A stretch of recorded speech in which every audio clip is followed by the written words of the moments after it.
If it weren't for Judd Apatow, we never would have gotten The 40-Year-Old Virgin, Knocked Up, This Is 40, or many of your other favorite comedy movies. But he isn't just the godfather of comedy movies, he created an entire comedy movie empire. In addition to the classics he wrote and directed, and he also introduced us to several of your favorite actors, including James Franco and Jason Segel. He's had one of Hollywood's most epic runs, and I'm going to outline how it all came to be and the roadblocks along the way. But how does one earn the status godfather of comedy? Well, let's rewind to the beginning of Judd's origin story. He was really destined from childhood to be the next comedy prodigy. He had the #1 quality needed to be great at anything in life: love and passion. And he would really do whatever he could to get closer to the soul of comedy, even if it meant breaking some social norms along the way. At age 12, he would go to Steve Martin's house to request an autograph. And he said no, which is what I would do. But he sent me a book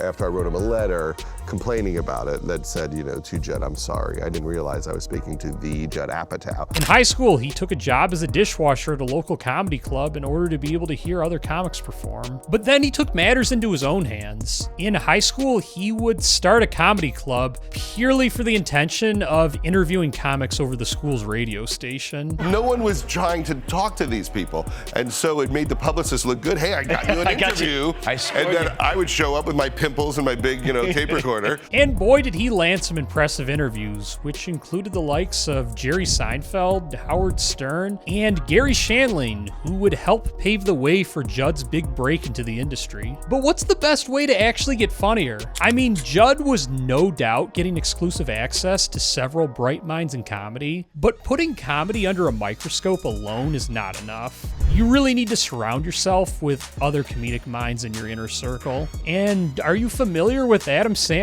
Well, of course you are, because he's the face of comedy acting. Judd actually roomed with him a year after dropping out of USC's film program. Iron sharpens iron. The two would no doubt help shape each other's sense of humor. And it's wild to think that these two brilliant creatives lived together before either was a name. This really sparked the chain reaction that ignited Judd's break into the industry, as he would reunite with Gary Shandling shortly afterwards, which led to a gig writing for the 1991 Grammys. One moment he was struggling just to get by, and in the next moment he was writing for music's biggest night of the year. But if you thought that was big, he would then meet who I long consider to be the most talented actor of all time in Ben Stiller. The two would go on to create The Ben Stiller Show, where Judd would win his first Emmy, and as you'll see as we go through Judd's story, this was just the beginning of him collaborating with soon-to-be stars before they were a name. Before his film career would launch, Judd would have one final detour with The Larry Sanders Show, where he further honed his writing and directing skills and was nominated for an Emmy, television's biggest honor, 5 times.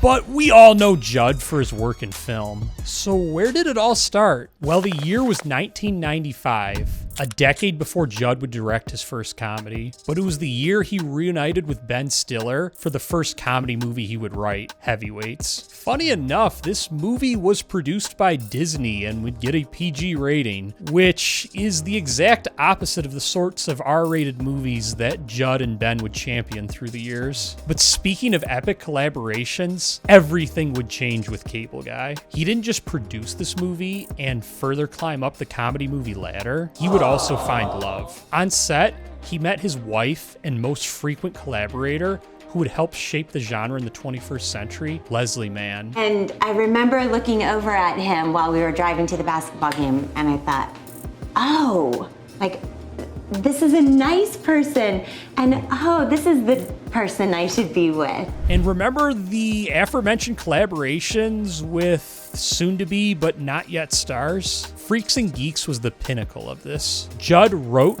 directed, and executively produced the show just before he would go full-time into movies. And on the way, he gave a voice to James Franco, Jason Segel, and Seth Rogen, all 3 of whom became frequent collaborators in Judd's movies and also spread their wings to countless successes independent of Judd. Judd. But we weren't even 10% of the way to what Judd would accomplish. If Judd's career had ended at this point in time, I think most people would say he had an incredibly successful run. In fact, I think he would even say so himself. But take all of Judd's prior accomplishments and juice them up on steroids, because that was what was yet to come. Producing 2004's Anchorman was the first domino to fall in Judd Apatow's comedy movie empire. This would lead to his directorial debut, The 40-Year-Old Virgin. Old School was a hit, and Will Ferrell was an Old School, and that made them want to make Anchorman. And because that did well, they allowed us to do The 40-Year-Old Virgin. But we know damn well the studio didn't regret it, given the box office success and cultural impact. The rest would be history, as following the success of Anchorman and The 40-Year-Old Virgin, Judd would cement himself as the Godfather of comedy movies and bring the frat pack along with him. After The 40-Year-Old Virgin, he would direct Knocked Up, Funny People,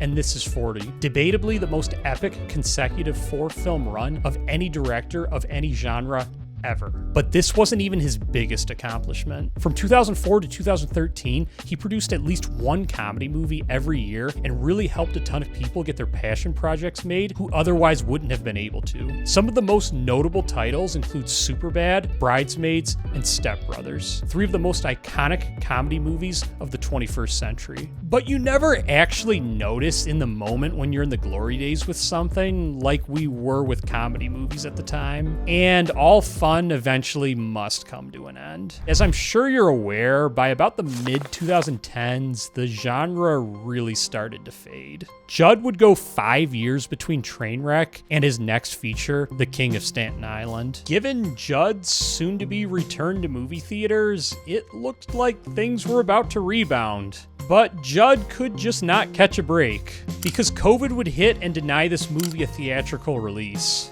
And what a tragedy this was, because this is hands down Judd's most underrated and most underappreciated movie. Stuck in lockdown and the industry largely at a halt, Apatow had to settle for another straight-to-streaming movie when he teamed up with Netflix for The Bubble. And let's just not even talk about that movie. Moral of the story is just don't get involved with Netflix, because they find a way to ruin everything. And the icing on the cake, he produced the movie Bros, which would come out later that year and become one of the most epic comedy movie box office bombs of the 21st century. Judd really looked all but done for, at least with respect to comedy movies. He decided to turn to new outlets entirely and began producing documentaries. One on the comedians Bob Newhart and Don Rickles, a love letter to George Carlin, and then a look into the life of Stormy Daniels. But his venture into new mediums didn't stop there, as he would also put on his professor cap for the first time. He teamed up with Masterclass to share his wealth of knowledge on the art of comedy filmmaking. And this Masterclass actually touched me personally. This was the first class of any kind that I took on any sort of filmmaking. I used it as the grounds for making my first feature film, Rosetta Stone, which, if you're interested in checking out, it's very much a 2000 style R-rated comedy, and I will give you a free copy of the movie when you sign up for my email list, which you can find a link to in the description and in the pinned comment. But you know damn well, Judd's heart was with making comedy movies. And sometimes the best thing in life is a fresh start. So after a 30-year run with United Talent Agency, he filed for divorce and quickly remarried to William Morris Endeavor. And boy, talk about a quick turnaround, because less than a year into this new partnership, he landed his next comedy movie. It's untitled, but it will be starring Glenn Powell and is likely set to release at some point next year. And I really love this for Judd. Even through trying times, his generosity and dedication to the genre has really never slowed. We've really been through some rough times recently with comedy movies, but throughout this whole process, Judd has been front and center for the fight for not only revival of the genre, but to bring the genre back to theaters. And I could not be happier for Judd to get another opportunity. And selfishly, as a lover of comedy movies, there could not be better news. Because if there's anything that the world needs more of at this current point in time, it's definitely laughter. So here's to a killer next addition to Judd Apatow's legacy and to hope for a resurgence. And if you love Judd Apatow, I'm sure you love Todd Phillips just as much, if not more. You know, the director behind Old School, Road Trip, and The Hangover, to name a few. Well, I break down Todd's career and also offer a glimmer of hope that he too soon will be making a return to comedy movies here.